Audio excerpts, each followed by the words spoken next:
Assalamualaikum warahmatullahi wabarakatuh. Alhamdulillah wassalatu wassalamu ala rasulillah. Pemirsa Jateng Pos TV yang berbahagia, syukur alhamdulillah pada sore hari ini kita bertemu kembali di acara Kultum Ramadan di bulan Ramadan, bulan suci Ramadan ini. Semoga Allah berikan keberkahan kepada kita dan keluarga kita. Sholawat dan salam semoga terjunjungkan ke Nabi Agung Muhammad SAW, dan semoga kelak kita mendapatkan syafaatnya di yaumil qiyamah. Pemirsa Jateng Pos TV yang berbahagia, kita sering mendengar terutama dari media massa dan para netizen yang usil bahwa ada istilah sunnah Rasul. Nah, ini sering kali kita mendengarkan sunnah Rasul, terutama memperingatkan hari malam Jumat. Itu sering sekali kita lihat di meme-meme di media massa, dan kemudian di WhatsApp dan lain sebagainya. Kita akan jumpai banyak peringatan tentang ojo lari lur, iki malam Jumat, ojo lali sunnah Rasul dan lain sebagainya.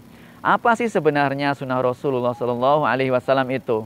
Sunnah Rasulullah Shallallahu Alaihi Wasallam itu sebenarnya adalah segala perilaku yang dilakukan oleh Rasulullah Shallallahu Alaihi Wasallam atas bimbingan Allah Subhanahu Wa Taala, segala halnya itu, dan merupakan sunnah. Nah, kemudian kok netizen sekarang itu membawanya kepada semacam menjadi hubungan intim. Hubungan intim di malam Jumat itu dianggap sebagai sunnah Rasul, dan ini sebenarnya tidak berdasar. Bahkan ada yang sampai kreatif membuat hadis-hadis yang palsu gitu, bahwa hubungan intim pada malam Jumat itu pahalanya sangat besar, bahkan pahalanya seperti membunuh 100 orang Yahudi. Ini hadis sekondi, nggak tahu, ini aneh ini. Tapi ini muncul jadi kepercayaan sebagian para netizen bahwa orang berhubungan intim di malam Jumat itu ibadah yang sangat besar dan pahalanya sangat besar. Ini saya ingin meluruskan saja bahwa hubungan intim dengan istri, dengan suami itu ya memang sunnah gitu, sunnah. Bahkan itu orang nikah itu sunnahnya Rasulullah. Barang siapa tidak mau nikah bahkan tidak dianggap sebagai umatnya Rasulullah. Sehingga apabila kita ini intim dengan suami istri, kemudian kita ini mesra dengan suami istri, harmonis dengan suami istri, itu bagian dari sunnah Rasulullah Shallallahu Alaihi Wasallam.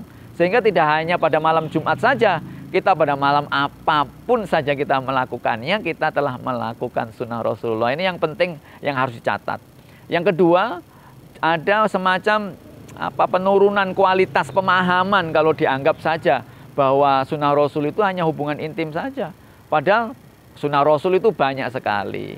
Bahkan kita makan dengan menggunakan tangan kanan, kemudian pipis atau kita buang air kecil dengan jongkok, kemudian kita makan dengan duduk, minum dengan duduk menggunakan tangan kanan, kemudian tidur berbaring ke arah kanan, sebelah kanan, kemudian tidur menghadap kiblat. Itu adalah semuanya sunnah Rasulullah Shallallahu Alaihi Wasallam.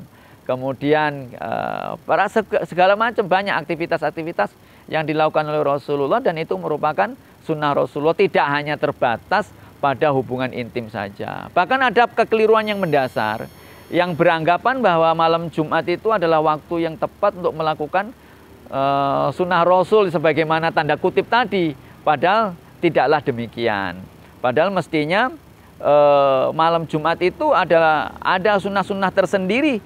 Yang ada pada malam Jumat itu sebenarnya ada sunnah-sunnah tersendiri yang perlu kita lakukan. Apa diantaranya? Satu, membaca surah Al-Kahfi. Ini kita sangat dianjurkan ketika kita malam Jumat untuk membaca surah Al-Kahfi. Kalau kita terbiasa membaca surah Yasin gimana? Ya enggak apa-apa surat Yasin. Tapi kita harus biasakan mempola bagaimana tradisi atau sunnah-sunnah yang dilakukan oleh Rasulullah SAW pada malam Jumat itu. Kita disunnahkan untuk memperbanyak atau membaca surah Al-Kahfi. Yang kedua, kita disunnahkan untuk membaca sholawat.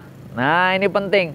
Malam Jumat sampai hari Jumat itu kita disunnahkan untuk membaca sholawat sebanyak-banyaknya, mengirimkan sholawat atas Rasulullah SAW. Bahwa kita tahu sholawat itu merupakan doa.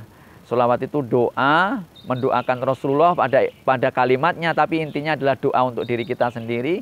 Karena Allah Subhanahu Wa Taala, para malaikat semuanya bersholawat kepada Rasulullah Shallallahu Alaihi Wasallam. Lalu bagaimana dengan kita bersolawat kepada Rasul? Bersolawat kepada Rasul artinya kita mendoakan kepada Rasul, pada intinya itu mendoakan kepada diri kita sendiri.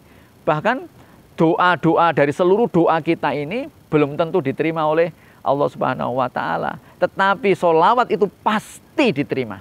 Solawat itu tidak akan pernah ditolak siapapun yang melakukannya. Baik itu orang itu mungkin masih berperilaku maksiat, mungkin masih dosanya banyak, tapi solawatnya tetap diterima oleh Rasulullah Shallallahu Alaihi Wasallam. Jadi doa yang paling istimewa itu sebenarnya solawat. Bahkan ada yang mengatakan tidak diterima oleh Allah Subhanahu Wa Taala doanya seseorang sebelum dia mengawali dan mengakhiri dengan bacaan solawat. Ini begitu luar biasanya solawat itu. Makanya solawat ini adalah bagian dari hal yang paling disunnahkan oleh Rasulullah SAW ketika kita memasuki malam Jumat dan hari Jumat. Yang ketiga, sunnah Rasulullah di hari Jumat itu adalah memotong kukunya yang kotor-kotor, membersihkan diri, kemudian mandi besar. Nah, inilah yang kadang-kadang dijadikan rujukan oleh orang bahwa kita ini disuruh mandi dan memandikan, ini dikonotasikan sebagai bahwa malam Jumat itu adalah malam yang baik atau sunnah Rasul untuk melakukan hubungan intim. Tapi ini tidak sharih, tidak jelas gitu ya. Tidak jelas, tapi ada yang hadisnya sharih, hadisnya jelas, tapi ini tidak jelas keterangannya apakah merujuk pada kita ini berhubungan intim atau tidak. Tapi intinya bahwa di hari Jumat kita disunnahkan untuk mandi besar. Ya, mandi yang besar gitu, atau memandikan istri kita. Lah itu konotasinya menjadi mandi junub. Tapi kita suruh mandi besar yang bersih, sehingga ketika kita ini mendatangi Jumatan itu kalau bisa ya sedini mungkin. Karena kita disunnahkan itu diantaranya nanti yang keempat adalah bersegera menuju ke masjid untuk melaksanakan ibadah Jumat. Ini kita bersegera menuju ke sana. Tinggalkan dulu segala perdagangan, urusan dunia ditinggalkan dulu. Kita langsung lebih fokus kepada menuju kepada masjid untuk melaksanakan ibadah Jumat. Setelah itu kita disunahkan untuk segera segera untuk bekerja lagi, untuk berniaga lagi, untuk bertebaran di muka bumi. Kalau kita setelah melaksanakan ibadah sholat Jumat. Kemudian yang kelima, yang kita disunahkan pada hari Jumat itu memperbanyak bersedekah. Ini yang paling penting. Jadi banyak bersedekah di hari Jumat itu karena apa? Karena Jumat itu menjadi sayyidul ayyam bagi umat Islam, menjadi rajanya para hari, ya, menjadi Idul Fitri atau menjadi hari rayanya umat Islam setiap pekannya itu hari Jumat. Oleh karenanya kita harus hormati hari Jumat sedemikian rupa, sehingga kita juga disunahkan untuk memakai wangi-wangian, pakaian yang bersih, sebagaimana layaknya kita ini menyambut hari raya. Demikianlah itu hari Jumat. Itu yang sunnah Rasul yang semestinya kita ketahui, bahwa sunnah Rasul yang sapi tadi, yang tanda kulip tadi, itu ya bolehlah, tetapi bukan itu. Jangan sampai dikonotasikan bahwa sunnah Rasul itu adalah hanya persoalan seks yang menjijikan itu, tapi adalah sunnah Rasul itu tidak hanya seperti itu, tetapi banyak hal yang kita mesti lakukan, kebaikan-kebaikan yang dilakukan oleh Rasulullah, tidak hanya pada hari Jumat, tetapi pada hari-hari yang lain. Ini saya kira keterangan tentang sunnah Rasul yang banyak disalahgunakan oleh para netizen, yang dianggapnya sunnah Rasul itu hanya bagian hubungan seksual saja dengan istri atau dengan suaminya, tapi padahal tidak, bahwa banyak mengandung kebaikan-kebaikan pada hari Jumat itu, terutama saya ulangi lagi, membaca surah Al-Kahfi, banyak sholawat, mandi besar, potong kuku, banyak sedekah, kemudian datang ke masjid lebih awal, itu adalah merupakan sunnah-sunnah Rasulullah SAW. Setelah Jumatan selesai, kita disunnahkan untuk segera melakukan pekerjaan-pekerjaan yang penting, membuka niagaan lagi, bepergian lagi, berdagang lagi, bekerja lagi, dan lain sebagainya. Mudah-mudahan bermanfaat. Billahi taufik walhidayah. Wassalamualaikum warahmatullahi wabarakatuh.